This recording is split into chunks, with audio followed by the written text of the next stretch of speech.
Now earlier in the year we showed you how to grow carrots free from carrot root fly.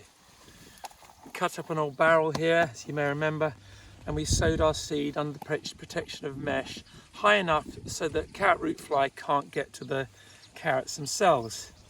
And the carrots are doing pretty well. I've just come to have a look and see if they're ready to go.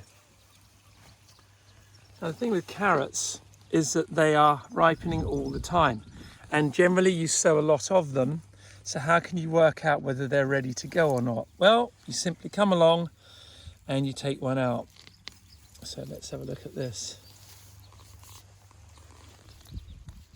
Now this is not a huge carrot, but you can see it's got a nice colour to it.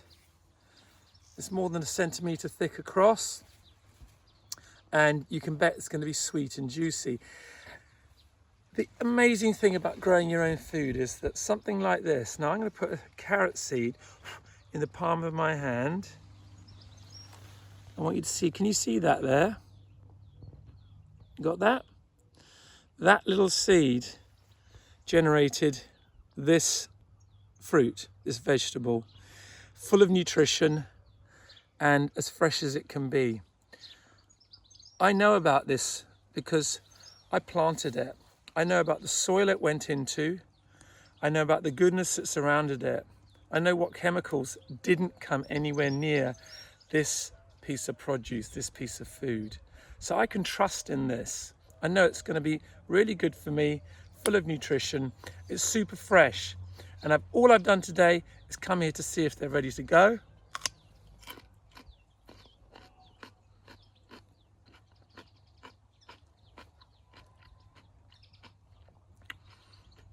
And that is so sweet and so delicious. It doesn't need to be cooked. It needs nothing to happen to it.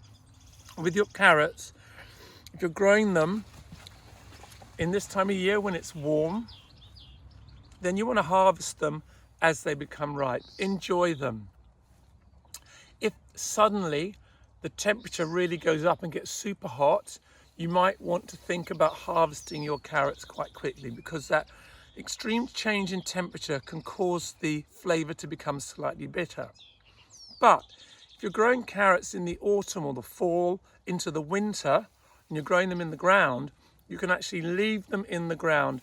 When the foliage dies back, you can leave your carrots in the ground for up to 4 to 6 weeks or longer, right the way through the winter, as long as they don't get too much frost. And then there are storage techniques where if you do want to lift your carrots, you lift them and you stack them vertically in wooden boxes or in buckets, and you fill them with sand. You pack that around the fruit, or sawdust that's come from untreated timber, and then those carrots kept in a shed or a garage will stay fresh right the way through the winter till you're sowing again in the spring. But these carrots are perfect and ready to eat. So we've got a lovely harvest and no carrot root fly. Nothing whatsoever, just perfection.